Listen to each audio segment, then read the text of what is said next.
4-4 it would finish. Definitely gave us some entertainment, though, in this Club World Cup. From that Group A, it is Inter Miami and Palmeiras who will be moving on to the last 16.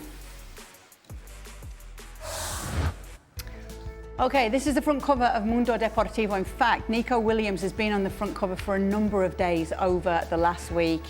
Compromiso, his commitment, Nico Williams and his agent have informed Athletic Club of the player's desire to join Barcelona.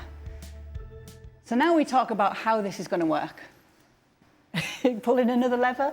That's a lever. Yeah. No, this is the financial side of it. That's the financial side of how it's going to work. There's 3 of us at this table, and 2 of us have absolutely no idea how Barcelona might make this work. And there's a man here who may be able to tell us if it can work or can't it. You'd have to forensically look at the books, which Javier Tebas and LALIGA are going to do. Obviously, Barcelona not out of the woods. They've pulled levers before. They've had disputes before. So I can't come out and tell you they need to, shed X amount of salaries, X amount of players. They certainly do have some players that they can move on to raise money. But it's very simple. He has a release clause in his contract. He negotiated that release clause after the Euros last year. He extended his deal. He said, yeah, but I want a release clause. So I think it's around 60 million euros. 68 million. And they're going to have to find a way to put that money down. And then whether they register him or not, well, that'll be Uncle Tebas and his bean counters who are going to decide. Well, I think if you looked at Barcelona, you'd say, do I really need to go out and buy this player? But then once the time to really strengthen your side is not to panic buy when you're struggling, but to go and strengthen a successful winning side, which Barcelona were. Now, the big question is, are you going to try and manoeuvre money and players around to bring a player in that means you're going to have to shuffle the pack that was so successful, i.e.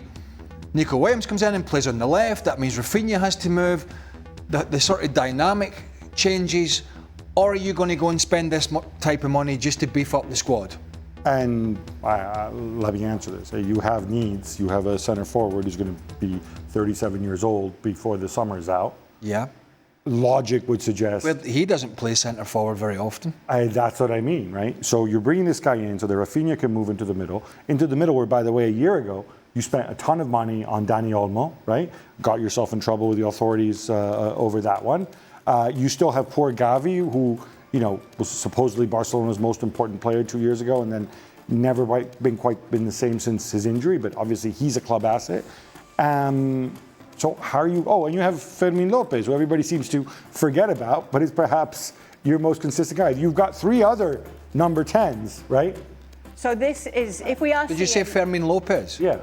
Yeah. What about Ferran Torres? Ferran Torres as now, well. that's the one for me, because we're looking at this and you say Dani Olmo. Can you trust Dani Olmo with injury? I think the answer at the moment from RB Leipzig, from Spain, from Barcelona and the big money is no. He spent a fair chunk of time out the side last year because of injury. That's something historically that's sort of gone through certainly the recent stages of his career. Now you're talking about moving one of the best players in Spain into the pocket in Rafinha when he did a great job coming from the wide position. Not always staying in the wide position and letting Balde go down the left-hand side when fit, but starting position is very important. Doesn't matter where you end up sometimes because you're making a run into space, but your starting position is very important. When you go and play in the number 10 role behind a Lewandowski, it changes the optics because you might have a defensive midfielder or 2 in there. There's less space. He made hay last year, Rafinha, making those out-to-in runs from wide, diagonally into the space between full-back and centre-half. He made a season of it. Brilliant. And Lamine Yamal on the other side generally gave them width. You're taking a winning team that probably has more issues defensively than it did offensively and trying to change it. Now, maybe Hansi Flick is saying, I want to make it better. It was great, but I want to make it better. But when you have all these players and you try to change it, it can convolute things. And I go back to Ferran Torres, who wasn't even on that starting 11. He was absolutely brilliant last year, Ferran Torres. It coming in the wide position, it coming in number 10, and coming in when Lewandowski was injured or needed a rest. He did a brilliant job. A job that would say to me, at this moment in time, I don't need to rush out maybe and buy a 70, 80 million pound striker. So if you were advising them right now and Nico Williams was on the table, you'd tell them not to go ahead Well, with look, if I could get Nico Williams or others and it was doable and it wasn't going to take away from my budget in other areas of the field, then fine, because you're beefing up your squad. And what manager, there's no manager on the planet, apart from the Man City manager, doesn't want a big squad. He's the only one that's crying about a big squad. Everybody else wants players to pick from. So I get that. The question is, if they've got 70 million to spend and that's all they can spend, do they need to go and spend it on a player who's a talent, didn't have a very good season with Athletic Club, who's the talent, but you have other players, Gavi, Fermin Lopez, Ferran Torres, there are others, and I'm not sure that's something that Barca would call a necessity. It's about resource allocation, right? And looking forward and planning. It's not just Lewandowski who's getting old, and maybe Ferran Torres can be your week in, week out centre forward. I don't know. I'm not so sure about that. But you have an issue. I don't think so, but he did a good job filling of course. in. Yeah. So then that means you're going to have to get somebody else eventually, right? Centre back, Inigo Martinez. He's going to be 35 years old, right? You're going to need somebody else there. Araujo's been terrible, and they've been trying to shift him. He doesn't seem to like him at all. No. Christensen's got a whole raft of issues and is always injured, right? Eric Garcia. Yeah, okay, let's not go there. No, I'm not. Played right back. But you need to find a partner. So why not invest, you would think, logic, let me address this position so that chickens don't all come home to roost at the same time. I go further, even midfield, right? Sure, you've got Bernal coming back. You have Frankie de Jong, who, obviously is there and is great. He is a saleable asset. He has a salary situation as well. Are you really going to put all your chips in the Bernal basket, given that the guy's 17 years old and played one game last season? The opening game. What? Yeah, exactly. Played very well. Yeah. Looks like a player.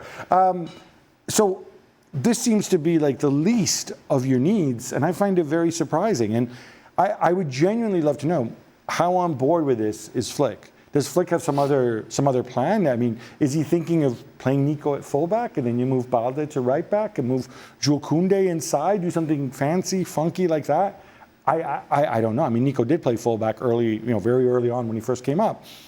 I genuinely don't know, but I think it's a question that, because this is really hard to understand why you would choose to spend your very limited finances in this way. I don't think he is looking to do that.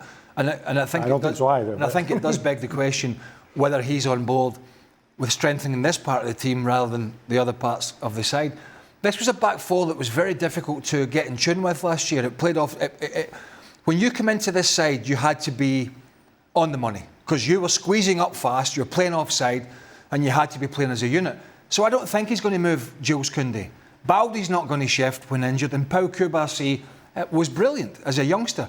Now Martinez next to him, do you go? I think it's more prevalent to go, as good as Inigo Martinez was, you've got a really great teenager in Cubarsí, you've got a French international in Koundé, you've got a Spanish international, an experienced player in Balde, is to go and find a quality, experienced centre-half to stand next to a very, very good up-and-coming young centre-half. I think that would be a more prevalent way to spend the money, but I get the feeling that's not sexy enough for Joan Laporta. Would it be mean to suggest that there's elections coming up this year, Barcelona maybe? And so he's thinking bling and, less worried about what happens next year? Entertaining players to get the fans on my side. Well, we'll see. Anyway, if you want to stay up to date with all the transfer talk, head on over to our website and you can see what's happening with Nico Williams, Barcelona, and many more.